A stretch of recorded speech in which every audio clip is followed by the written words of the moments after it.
नमस्कार दोस्तों, मेरा नाम है भालचंद्रा। ब्रह्मांड सिद्धाश्रम में आप सभी का स्वागत है।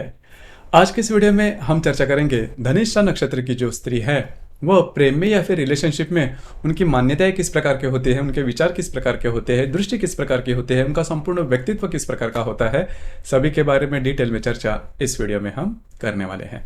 अपना जो चैनल है ब्रह्मांड सिद्धि एस्ट्रो, इस चैनल पर अश्विनी नक्षत्र से लेकर रेवती नक्षत्र तक जो भी 27 नक्षत्र है, इन सभी 27 नक्षत्रों का जो स्त्री वर्ग है उनका प्रेम में उनकी जो मान्यताएं होती है वो किस प्रकार की होती है, दृष्टि किस प्रकार की होती है, इस सभी के बारे में वीडियो अपलोड हो रहे हैं। आप उसका आनंद जरूर लीजिए। तो आज के इस वीडियो में हम चर्चा करेंगे धनिष्ठा नक्षत्र के बारे में।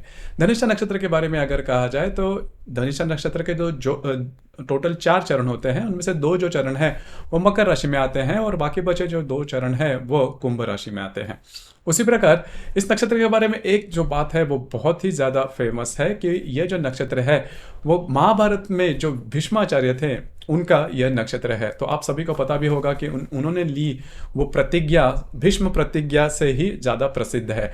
तो इसी के चलते ये जो नक्षत्र है वो उनका भी धनिष्ठा नक्षत्र ही था। तो इसी वजह से यह जो नक्षत्र है वो प्रतिज्ञा लेने में काफ़ी ज़्यादा महत्वपूर्ण होता है। तो चलिए इस नक्षत्र के बारे में और थोड़ी जानकारी लेते हैं। जैसे कि यह जो नक्षत्र है यह नक्षत्र राक्षस गणीय नक्षत्र है, अंधलोचिन है, उर्दूमुखी है और चलरूप है। इस नक्षत्र का जो स्वामी है वो मंगल है और इस नक्षत्र की जो देवता है वो वसु है।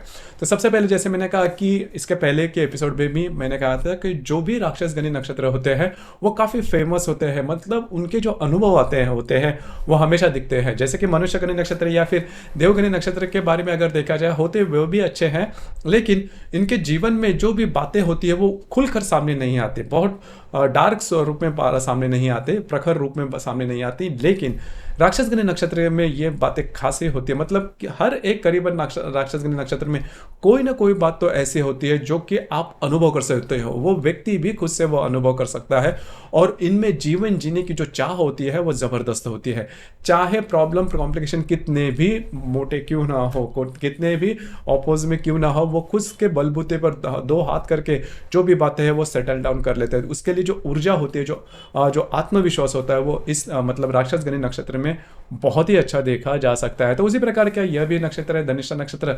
धनिष्ठा नक्षत्र के बारे में कहा जाए तो जैसे मैंने कहा कि इसके जो 2 चरण हैं वो मकर राशि में आते हैं और बाकी बचे जो जो दो चरण हैं वो कुंभ राशि में है। तो मकर राशि का जो काम करने का जो हार्ड वर्किंग नेचर है वो इस नक्षत्र में बहुत ही अच्छा देखा जाता है। मतलब किसी भी प्रकार का काम कई दिनों तक, कई महीनों, सालों तक करते रहना, ये जो बात है, ये जो खूबी है वो इस नक्षत्र में बहुत ही अच्छी देखी जा सकती है। उसी प्रकार कुंभ राशि की जो लॉजिकल थिंकिंग है या फिर जो इंटेलेक्ट लेवल है वो भी इस नक्षत्र में बहुत ही अच्छी देखी जा सकती है। इस नक्षत्र के जो व्यक्ति होते हैं या फिर जो हम जैसे कहते हैं जो स्त्री वर्ग होता है उनमें इनका जो इंटेलेक्ट लेवल होता है वो काफ़ी अच्छा देखा जा सकता है। आप जब भी इनसे बातचीत करो तो इनके जो विचार होते हैं वो काफ़ी आगे के होते हैं, तब भी आपको वो समझ में नहीं आएंगे, लेकिन समय बीतने के बाद इनके विचार कितने सहज थे या फिर खरे थे वो आपको समझ में आ जाएंगे। तो इसी वजह से, और दूसरी ज़्यादा महत्वपूर्ण बात, इस नक्षत्र की जो स्त्री वर्ग होता है वो मितभाषी होता है, ज़्यादा नहीं बोलता, लेकिन जो भी बोलेगा टू द पॉइंट बोलेगा। कभी कभी आपको यह भी लगेगा कि काफ़ी तीखी वाणी है, लेकिन टू द पॉइंट होते हैं, थोड़े से कमांडिंग होते हैं, मतलब अपनी जो भी बात है उस पर खड़ा रहना, उस पर कायम रहना, ये बात इस नक्षत्र की जो स्त्री होती है उनमें बहुत ही अच्छे देखे जा सकते हैं। शूर होते हैं, पराक्रमी होते हैं, श्रमिक होते हैं, श्रद्धालु का मतलब जो हार्ड वर्किंग नेचर होता है वो भी इनमें काफ़ी अच्छा देखा जा सकता है। उसी प्रकार इस नक्षत्र के जो स्त्री वर्ग होता है उनकी जो थिंकिंग होती है वो फॉरवर्ड होती है, मतलब आधुनिक थिंकर होते हैं। नॉर्मली देखा जाए तो आपके एंसेस्टर से जो भी मान्यता है, जो भी बातें चली आती है, रूढ़ी परंपरा जो हम कहते हैं, उस पर ये जल्दी से विश्वास नहीं करते जब तक इनको किसी रूढ़ी परंपरा के बारे में खुद से कोई अनुभव नहीं होता तब तक। क्योंकि मैंने जैसे कहा कि लॉजिकल है ये नक्षत्र, तार्किक है, तो तर्क पर ही इस नक्षत्र के जो व्यक्ति या फिर जो स्त्री वर्ग होता है वो ध्यान देता है। उसी प्रकार इस नक्षत्र की स्त्री के बारे में और एक बात है, सिंपल लिविंग हाई थिंकिंग जिसे हम कहते हैं, वो बात इस नक्षत्र की स्त्री में काफ़ी अच्छी देखी जा सकती है। मतलब इनका जो फाइनेंशियल बैकग्राउंड कितना भी स्ट्रांग क्यों ना हो, लेकिन इनकी जो मतलब रहन सहन होता है वो काफ़ी सिंपल होता है। नॉर्मली हम देखते हैं कि स्त्री वर्ग होता है, उनका जो रहन सहन होता है काफ़ी अच्छा होता है। मतलब उनके लिए जो बाकी की जो भी बातें हैं, मतलब फूलों का फूल या फिर जो ज्वेलरी होती है या फिर पैसे के मामले में या फिर अधिभौतिक सुख के मामले में उनका अट्रैक्शन थोड़ा ज़्यादा होता है, वस्त्र वगैरह। तो लेकिन ये बात इस नक्षत्र की जो स्त्री है उनमें देखी नहीं जाती, काफ़ी सिंपल लिविंग होती है।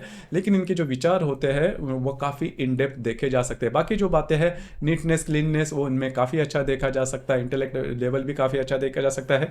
इस नक्षत्र की जो स्त्री है इनको अधिकार योग भी मिलता है। मतलब अगर इस नक्षत्र की स्त्री अगर कोई करियर करते हैं तो करियर में काफ़ी आगे बढ़ सकते हैं, और फैमिली के प्रति इनकी जो अटैचमेंट होती है वो भी काफ़ी अच्छे देखी जा सकती है। लेकिन यहाँ पर एक बात है कि नॉर्मली जो धनिष्ठा नक्षत्र की जो स्त्री है इनमें जो इमोशंस है वो आप ज़्यादा देख नहीं सकते, क्योंकि इनके लिए इमोशंस दिखाना ये इनको अच्छा नहीं लगता। कई ऐसे जो नक्षत्र हैं वो बहुत ज़्यादा शो ऑफ करते हैं इमोशन के बारे में। मतलब इस नक्षत्र की जो स्त्री है उनको शो ऑफ करना वैसे पसंद नहीं आता, या फिर इनके इनमें वो बात भी नहीं होती, इनको बेसिकली उनको पसंद नहीं आता।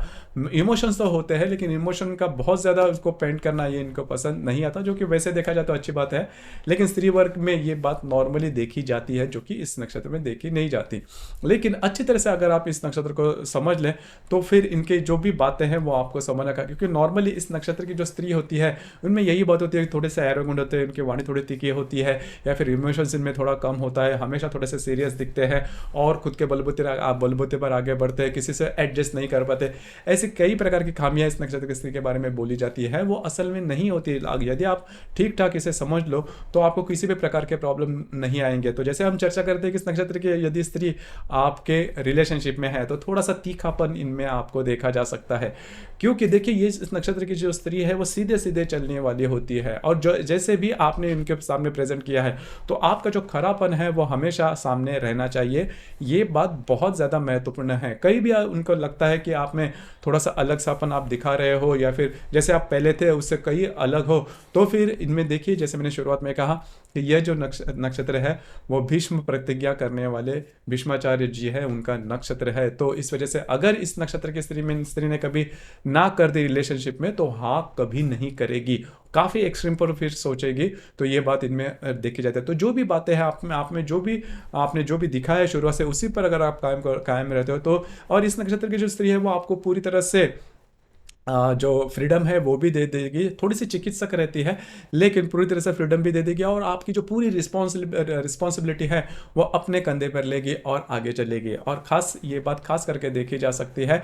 लेकिन आपके लिए कंडीशन यही कि जैसे भी आप हो उसी प्रकार से अगर आप आखिर तक रहते हो तो कोई किसी प्रकार के प्रॉब्लम आपके रिलेशनशिप में कभी नहीं आएंगी। और उसी प्रकार इस नक्षत्र की जो स्त्री है वो आपकी पूरी रिस्पॉन्सिबिलिटी, जैसे मैंने कहा कि वो ले लेते हैं, जिस वजह से आपको किसी भी प्रकार के प्रॉब्लम नहीं आएंगे। सिर्फ इनकी जो तीखी वाणी है, इनके जो तीखे तेवर है और इनके जो तीखे विचार है वो आपको सहन करने होंगे, लेकिन रिलेशनशिप में कोई बड़ी प्रॉब्लम देखने को नहीं मिलेंगे। अगर कोई प्रॉब्लम आती है तो आपकी जो कुंडली है वो देखनी ज़्यादा आवश्यक होती है, क्योंकि ये जो राशियां है वो या फिर ये जो नक्षत्र है सिर्फ चंद्रमा के ऊपर आधारित होते हैं। बाकी भी आपकी कुंडली में ग्रह होते हैं वो किस प्रकार के होते हैं वो भी जान लेना ज़्यादा आवश्यक हो जाता है। आपके इस विषय पर अनुभव क्या है, आपके विचार क्या है, नीचे कमेंट बॉक्स में ज़रूर कमेंट करना। और अपना जो चैनल है ब्रह्मांड सिद्धि एस्ट्रो, इसे भी लाइक शेयर और सब्सक्राइब ज़रूर करना। धन्यवाद।